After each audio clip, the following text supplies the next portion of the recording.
അടുത്തായിട്ട് നമ്മൾ ഡിസ്കസ് ചെയ്യാൻ പോകുന്നത് ബേസിക്കലി ഡു വൈൽ ലൂപ്പ് എന്ന് പറയുന്ന ഒരു ലൂപ്പിനെ പറ്റിയാണ്, റൈറ്റ്? അപ്പോൾ നമ്മൾ കഴിഞ്ഞ ക്ലാസ്സിൽ എന്താണ് വൈൽ ലൂപ്പ് എന്ന് നമ്മൾ പറഞ്ഞിരുന്നു. ഓക്കെ, അപ്പോൾ വൈൽ ലൂപ്പിൻ്റെ ഒരു കണ്ടീഷൻ നോക്കുവാണെങ്കിൽ നമുക്കറിയാം അതെങ്ങനെ വർക്ക് ചെയ്തിട്ടിരുന്നത്. ആദ്യം എന്താ ചെയ്യുന്നത്, ഒരു കണ്ടീഷൻ ചെക്ക് ചെയ്യും. ആ കണ്ടീഷൻ ഓക്കെ ആണ് അല്ലെങ്കിൽ അത് ട്രൂ ആണെങ്കിൽ എന്താണ് സംഭവിക്കുക, ആ വൈലിൻ്റെ ബോഡി എക്സിക്യൂട്ട് ചെയ്യും, റൈറ്റ്? അപ്പോൾ ആ കണ്ടീഷൻ ട്രൂ ആയിരുന്നാൽ മാത്രമേ എന്ത് സംഭവിക്കുള്ളൂ, body of the loop work out ചെയ്യുള്ളൂ അല്ലെങ്കിൽ വർക്ക് ചെയ്യത്തുള്ളൂ. കണ്ടീഷൻ ഫോൾസ് ആണെങ്കിലോ ആ ബോഡി വർക്ക് ചെയ്യാതെ പോകും. ഓക്കെ, ഇനി ഡു വൈൽ ലൂപ്പ് എന്ന് പറയുമ്പോൾ അറ്റ്ലീസ്റ്റ് ഒരു പ്രാവശ്യമെങ്കിലും body of the loop work ചെയ്യും. കാര്യം നിങ്ങൾ ശ്രദ്ധിച്ചറിയാൻ പറ്റും. ആദ്യം തന്നെ എങ്ങോട്ടാണ് പോകുന്നത് control, statement inside the loop. അതായത് ആദ്യം തന്നെ ആ ലൂപ്പിൻ്റെ അകത്തുള്ള സ്റ്റേറ്റ്മെൻറ്റിൻ്റെ അകത്ത് കയറി അല്ലെങ്കിൽ ആ സ്റ്റേറ്റ്മെൻറ്റ് എക്സിക്യൂട്ട് ചെയ്തതിന് ശേഷം മാത്രമേ എന്ത് ചെയ്യുള്ളൂ, കണ്ടീഷൻ ചെക്ക് ചെയ്യുള്ളൂ.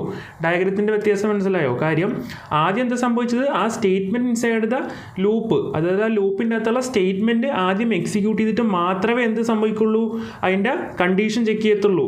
ഇനി കണ്ടീഷൻ ട്രൂ ആണെങ്കിൽ എന്ത് ചെയ്യും, പിന്നെയും സ്റ്റേറ്റ്മെൻറ്റിൻ്റെ അകത്തോട്ട് പോകുന്നു, സ്റ്റേറ്റ്മെൻറ്റ് എക്സിക്യൂട്ടിന് ശേഷം പിന്നെയും കണ്ടീഷൻ ചെക്ക് ചെയ്യുന്നു, പിന്നെയും സ്റ്റേറ്റ്മെൻറ്റ് അകത്തോട്ട് പോകുന്നു, കണ്ടീഷൻ ചെക്ക് ചെയ്യുന്നു. ആ കണ്ടീഷൻ ഫോൾസ് ആകുന്ന കേസിൽ മാത്രമേ ലൂപ്പിൻ്റെ വെളിയിൽ വരുള്ളൂ. ബാക്കിയെല്ലാം നമ്മുടെ വെയിൽ ലൂപ്പിൽ പറഞ്ഞ അതേ കൺസെപ്റ്റാണ്. ദ ഒൺലി തിങ് എന്ന് പറയുന്നത് ആദ്യം തന്നെ എങ്ങോട്ടാണ് പോകുന്നത്, നമ്മുടെ ലൂപ്പിൻ്റെ അകത്തോട്ടായിരിക്കും. വളരെ ഇമ്പോർട്ടൻറ്റ് കൺസെപ്റ്റാണ് ഡു വെയിലിൻ്റെ. ആദ്യം തന്നെ എങ്ങോട്ടാണ് പോകുന്നത്, നമ്മുടെ ലൂപ്പിൻ്റെ ബോഡിയുടെ അകത്തോട്ട് പോയതിന് ശേഷം മാത്രമേ എന്ത് സംഭവിക്കുള്ളൂ, കണ്ടീഷൻ ചെക്ക് ചെയ്യുള്ളൂ.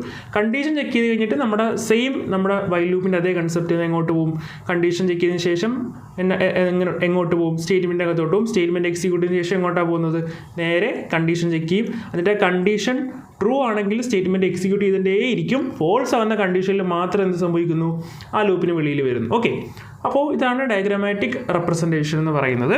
ഇനി നമുക്ക് സിൻടാക്സിൻ്റെ കേസിൽ വരുവാണെങ്കിൽ നമുക്കിവിടെ കാണാൻ പറ്റും, നമ്മൾ പറഞ്ഞിരുന്നു അല്ലേ, അതായത് എന്താണ്, ഒരു ലൂപ്പ് എഴുതുമ്പോൾ അവിടെ ഒരു ഇനിഷ്യലൈസേഷൻ പാർട്ട് കാണും, അപ്ഡേഷൻ പാർട്ട് കാണും, അതുപോലെ കണ്ടീഷണൽ പാർട്ട് കാണും. അപ്പോൾ നമ്മുടെ ഈ ഒരു കേസിൽ, ഡു വൈലിൻ്റെ കേസിൽ ആദ്യം നമ്മൾ ഇനിഷ്യലൈസ് ചെയ്യും. ഇവിടെ നമ്മൾ ആക്ച്വലി ഒരു വേരിയബിൾ ഇനിഷ്യലൈസ് ചെയ്യും. അതിനുശേഷം നമ്മൾ കണ്ടീഷൻ അല്ല എഴുതുന്നത്, കണ്ടോ? അതിനുശേഷം നമ്മൾ എന്താ, ആ ലൂപ്പിൻ്റെ ബോഡി എഴുതുന്നത്. അപ്പോൾ ബോഡി ഒരു പ്രാവശ്യമെങ്കിലും എക്സിക്യൂട്ട് ചെയ്യും, അതിനുശേഷം മാത്രമേ കണ്ടീഷൻ വയ്ക്കുകയുള്ളൂ. അപ്പോൾ ഇതിൻ്റെ അകത്തുള്ള സിൻടാക്സ് എന്ന് പറയുന്നത്, ബോഡി എഴുതുന്നത് ഡു എന്ന് പറഞ്ഞ് ഒരു കീവേഡ് കൊടുക്കണം. എന്നിട്ട് നമ്മളൊരു കേർലി ബ്രാക്കറ്റിൻ്റെ അകത്ത് എഴുതുന്നത് എന്തായിരിക്കും, ബോഡി ഓഫ് ദ ലൂപ്പ് ആയിരിക്കും അല്ലേ. അപ്പോൾ ആ കേർലി ബ്രാക്കറ്റിൻ്റെ അല്ലെങ്കിൽ ആ ബോഡിയുടെ അകത്ത് തന്നെയാണ് എന്ത് വരുന്നത്, ആ ഒരു അപ്ഡേഷൻ സ്റ്റേറ്റ്മെൻറ്റ് കൂടി വരുന്നത്. ഓക്കെ, ഇനി ആ ഒരു അപ്ഡേഷൻ സ്റ്റേറ്റ്മെൻറ്റ് ഇവിടെ നമ്മൾ എഴുതി കഴിഞ്ഞിട്ട് പിന്നെയാണ് എന്ത് ചെയ്യുന്നത്, വെയിൽ എന്ന് പറയുന്ന കണ്ടീഷൻ ചെക്ക് ചെയ്യുന്നത്. അപ്പോൾ ആദ്യം എന്ത് ചെയ്യും, ഒരു പ്രാവശ്യം ഈ ഒരു ഡു എന്ന് പറയുന്ന ഈ ഒരു ബ്ലോക്ക് ഓഫ് കോഡ് എക്സിക്യൂട്ട് ചെയ്യും. അതിനുശേഷം മാത്രമേ കണ്ടീഷൻ കറക്റ്റാണോ എന്ന് ചെക്ക് ചെയ്യത്തുള്ളൂ. നമ്മുടെ വെയിൽ ലൂപ്പിൽ എന്താ സംഭവിച്ചത്, കണ്ടീഷൻ ചെക്ക് ചെയ്തിട്ട് മാത്രമേ ഈ ഒരു ബോഡിക്കകത്തോട്ട് കയറ്റി വിടത്തുള്ളൂ. പക്ഷേ ഇവിടെ എന്താ സംഭവിക്കുന്നത്, ഡയറക്റ്റ് ബോഡിയിലോട്ട് വന്നതിന് ശേഷം പിന്നെയാണ് വെയിലിൻ്റെ കണ്ടീഷൻ ചെക്ക് ചെയ്യുന്നത്. ഇത് എവിടെയാണ്, ഡു വെയിൽ എന്ന് പറയുന്ന ലൂപ്പിൻ്റെ അകത്താണ്. അപ്പോൾ ഇത്രയും സിമ്പിൾ കൺസെപ്റ്റാണ്. നമുക്ക് വെയിലിൻ്റെ കൺസെപ്റ്റ് കിട്ടിയിട്ടുണ്ടെങ്കിൽ നമുക്ക് ബാക്കിയുള്ളതൊക്കെ സിമ്പിളായിട്ട് നമുക്ക് പഠിക്കാവുന്നേ ഉള്ളൂ. അപ്പോൾ നമുക്ക് ഇതിൻ്റെ പ്രാക്ടിക്കൽ ഒരു എക്സ്പെരിമെൻറ്റ് ചെയ്ത് നോക്കാം. അപ്പോൾ നിങ്ങൾക്ക് ക്ലിയർ കട്ട് ഐഡിയ കിട്ടും എന്താണ് ശരിക്കുള്ള ഡു വെയിൽ ലൂപ്പ് എന്നുള്ളത്. ഓക്കെ, അപ്പോൾ നമുക്ക് ഡു വെയിൽ ലൂപ്പിൻ്റെ ഒരു പ്രോബ്ലം ചെയ്ത് നോക്കാം. ഞാൻ ആക്ച്വലി വെയിൽ ലൂപ്പിൽ ചെയ്ത അതേ പ്രോബ്ലം തന്നെയാണ് ഞാൻ ആക്ച്വലി ഡു വെയിലിൽ യൂസ് ചെയ്യാൻ പോകുന്നത്.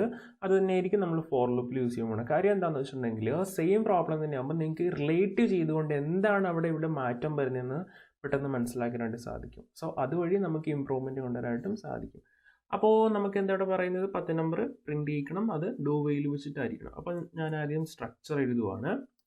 ഓക്കെ, include stdio.h എന്നിട്ട് ഞാൻ void main and ഇനി നമുക്ക് എന്ത് ചെയ്യാം, ഒരു ഇൻറ്റീജർ നമ്മൾ ഉണ്ടാക്കണം, നമ്പർ പറഞ്ഞിട്ട് ഞാൻ അതിനെ 1 എന്ന് ഞാൻ കൊടുക്കുവാണ്.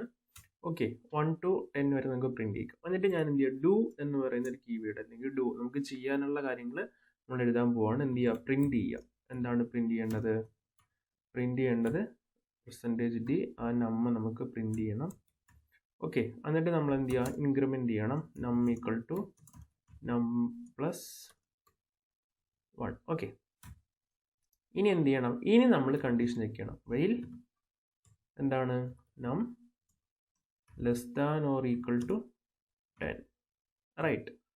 അപ്പോൾ ഇങ്ങനെയായിരിക്കും ബേസിക്കലി നമ്മുടെ ഡു വെയിൽ ലൂപ്പ് വർക്ക് ചെയ്യുക. ആദ്യം എന്താ, അപ്പോൾ വെയിലിനെ അപേക്ഷിച്ച് നോക്കുമ്പോൾ നമ്മൾ പറഞ്ഞിരുന്നു ഡു വെയിലിൽ ആദ്യം ഒരു പ്രാവശ്യം 1 പ്രിൻറ്റ് ചെയ്യിക്കും.